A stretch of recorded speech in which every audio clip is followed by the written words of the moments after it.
Last time, we saw Goku's encounter with Vegeta, and he was actually able to win the fight, thanks to the power of his wrathful form. But with Vegeta on a very different path now, where is he gonna go next? We'll be covering all that and more in this third part of What If Saiyan Tails Grew Back. As of now, without Vegeta, Earth is fine. All three of the Saiyans were stopped, and nobody ended up dying in the process. Well, besides the Saiyans, of course. Raditz and Nappa are gone. But while Earth is at peace right now, what's going on with Vegeta? Because now he's on a completely different journey. This part is going to be a Vegeta part. So let's shift over to his perspective. After this encounter, and mainly after he fully heals up, he begins training more and more. He continuously tries to use Great Ape, trying to figure out what secrets Kakarot discovered about the form and how to use it in his base, or rather just his humanoid form, whatever he was doing there, because it was something he's never seen before from other Saiyans. No matter how many times they've gone Great Ape, none of them were ever able to do that, they just kept turning giant when they turned Great Ape.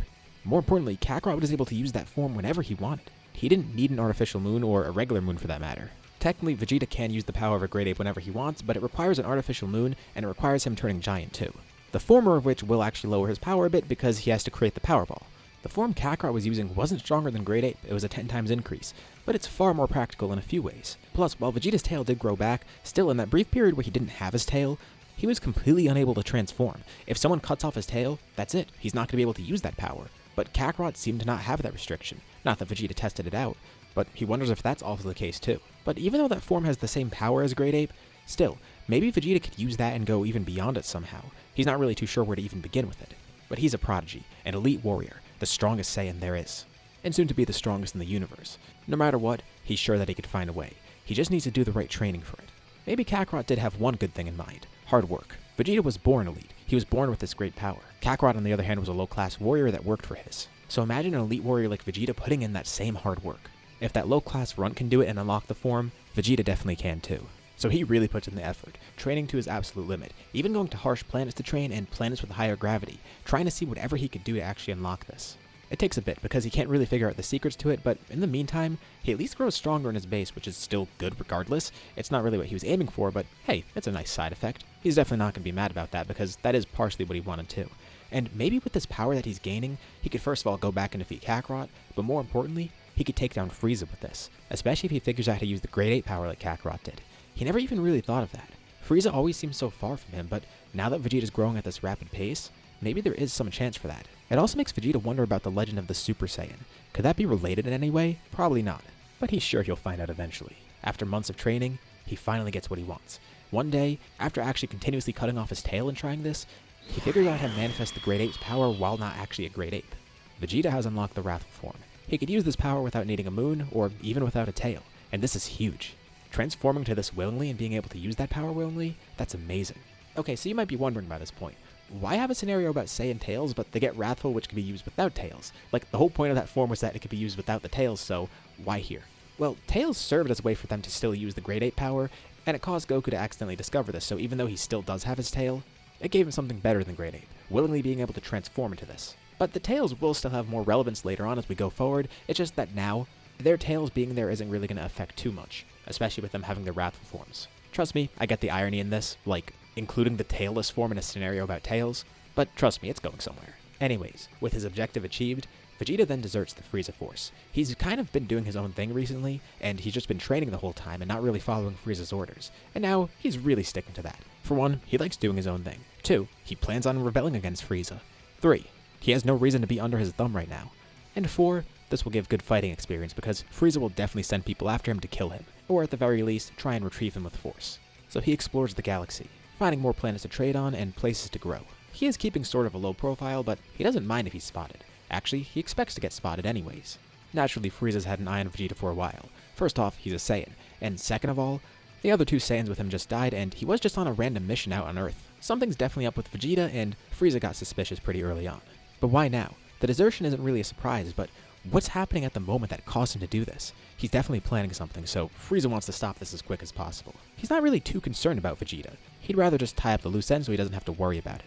Because who knows what he has planned? Some type of sabotage? He has no clue what Vegeta would even accomplish. He's nowhere near strong enough to take on the entire Frieza Force, so it's definitely got to be something else. Something that works against him, but definitely not something that's a big threat. At least as far as he thinks. So he sends out Zarbon and Dodoria, who are both pretty strong, but not the strongest people he has access to. This should be more than enough to get rid of Vegeta. He's not too hard to find. Zarbon and Dodoria eventually track him down. This is good. He He only has to fight these two at once, which is more than manageable, and it's definitely a good test of his powers too. Had Frieza sent more troops like the Ginyu Force or something, maybe it would have been too much for him, so this is a good test to begin with. And he's put a restriction on himself too. He's not going to rely on the wrathful form here. He wants to defeat them without transforming. Zarbon and Dodoria say they're here to retrieve Vegeta, and Frieza has authorized them to use Force, although they don't necessarily need to bring him back alive. They can bring him back dead, and they'd actually prefer that too. They'd rather just get rid of him right here and now. So they're hoping Vegeta gives them a reason to do so. And Vegeta says they're more than welcome to try. Sure, go ahead. Try and kill him. He's not going back with them, and the only way he's going back is if they actually kill him. Just what they wanted to hear. Dodoria goes and attacks first, and Vegeta's surprised. What, they're both not going to attack at once? Zarbon scoffs at this because there's no way he can handle both of them at once, but Vegeta tells them once more to try him. He promises he could take it. Dodoria actually prefers to do this alone, but Zarbon's not going to pass up the chance to beat up Vegeta. So the two begin fighting together, and they start to get a bit concerned because Vegeta's holding his own. Now, against one of them, this wouldn't really be too big of a deal. Sure, it'd be surprising, but not unmanageable because there's two of them. But both of them are fighting him at once, and he's able to keep up and not take a lot of damage. More worrisome is the fact that he actually does deal a lot of damage to them. And he's having a lot of fun. He's clearly not stressing himself. One thing Vegeta learned on Earth was how to control his power level. Even disregarding his transformation, he's not at full power yet. Zarbon checks his scouter and sees that Vegeta's at 50,000. That's more than both of their powers combined. So reluctantly, Zarbon transforms. And Vegeta has to push himself a little bit more, showcasing even more power too. He asks them if that's truly all they've got. He wants to see their full strength. And then maybe he'll display his full strength, at least if he requires it. But he doesn't. They keep trying to desperately fight him, and Vegeta realizes that this is a lost cause. Well, for them at least, not for him. There's no way he's going to lose this battle, so he decides to just end it here. Before he does, he grabs Dodoria's scouter, taunting Frieza over it, and recording everything as Vegeta kills them, letting Frieza know that the two of them are dead, and Vegeta killed both of them effortlessly, laughing as he delivers the message, then crushing the scouter too. Frieza's completely infuriated. First off, how did Vegeta get that strong to take on both of them at once? Either those two were incompetent, or Vegeta really is that strong right now. Either way, Frieza needs to send out more troops, and he's going to get more serious this time. He calls up the Ginyu Force. They were actually planning to go to a planet called Yardrat next, but Frieza changed the order. Their objective is to now find Vegeta, and not to take him back dead or alive, simply just take him back dead, or completely obliterate him. Frieza doesn't care. He just wants Vegeta dead. So the Ginyu Force is sent out next, and it takes a few weeks, but they eventually do track down Vegeta. He still never showcases full power against Zarbon and Dodoria, and he did hold back a bit in that fight just so they could injure him more, because when they injured him, then he can exploit power boost from healing. So he did grow a little bit from that fight, plus all the training he did afterwards. So the Ginyu Force doesn't really know what to expect. They land on the planet that they located Vegeta on, and they don't see him anywhere. But a stray blast comes out of nowhere. The stronger Ginyu Force members are able to react quick enough, but not the weakest, Goldo. Vegeta aimed for him because he was the weakest, but this is also good because he got rid of the guy that could just stop time whenever he wants. That blast instantly kills Goldo, leaving the Ginyu Force without their fifth member so they can't pose properly. But just as important is the fact that they already lost one of their members and they didn't even start fighting yet. Well, Goldo wasn't the strongest of them, so that doesn't really matter too much. And then Vegeta finally shows himself, launching a few more blasts towards them, and it kinda injures Jace, Birder, and Raccoon, but Ginyu was able to tank the attack. Vegeta didn't hold back with it either, but they were all on guard. Vegeta says there's no point in exchanging words, they should just get the fight over with. And out of curiosity, Ginyu pulls out his scouter and reads Vegeta's power level. Right now, he isn't holding back. And Ginyu is honestly pretty surprised at what he sees. Well, it's not completely unmanageable, especially with 4 of them. Vegeta's power right now is at 80,000, which is insane. They never would have expected him to grow that strong. He's actually stronger than everyone on the Ginyu Force besides Ginyu, at least individually. With them combined, they'll definitely be enough to take him on. But it's no wonder he took on Zarbon, Dodoria, and even killed Goldo that effortlessly. A power of 80,000 is definitely impressive, but it's not something they can't work with. Jace and Birder go into fight first, and Vegeta easily recognizes that if they all fight together, he won't be able to win, at least in his base form, so he tries to pick them off as quickly as possible. As Jace and Birder come towards him, Vegeta then disappears in a flash, quickly reappearing behind them, and their last sight is Vegeta with yellow eyes, launching a beam at each of them which incinerates them both. And Ginyu's scouter exploded in this moment. Vegeta's power shot up into the triple digits. What he actually saw was Vegeta transforming to Wrathful very briefly, increasing his power to the 800,000 range. This caught Jace and Birder off guard, and allowed him to kill them each with one blast. Raccoon then tries to attack, but before he could even move, Vegeta then vanishes in front of him, punching right through his torso, also killing Raccoon with a single blast. Vegeta is about to do the same to Ginyu, but Ginyu reacts really quickly, and very hastily too. Seeing his colleagues dispatch that easily makes him realize that he might have to swap bodies with Vegeta, because if that power level on a Scout is true, Vegeta's stronger than him too. So on a whim, as Vegeta finishes killing Raccoon, Ginyu then enacts his body change with Vegeta standing still as he kills him, which does catch Vegeta off guard. Ginyu swaps bodies with him, now having access to his power. Although, because of how hasty it was, Ginyu didn't even injure himself in the process.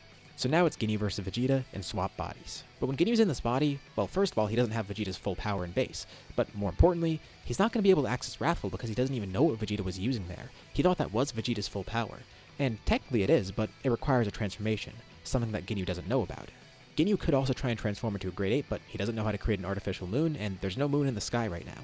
Vegeta also doesn't have full control over Ginyu's body, so he's not going to have access to his full power. But the thing is, Ginyu is at a stronger power level to begin with, so in both their bases, even without full control over their respective bodies, Vegeta now has the upper hand. Ginyu might have stolen his body, but he didn't steal his power. A fight begins between the two.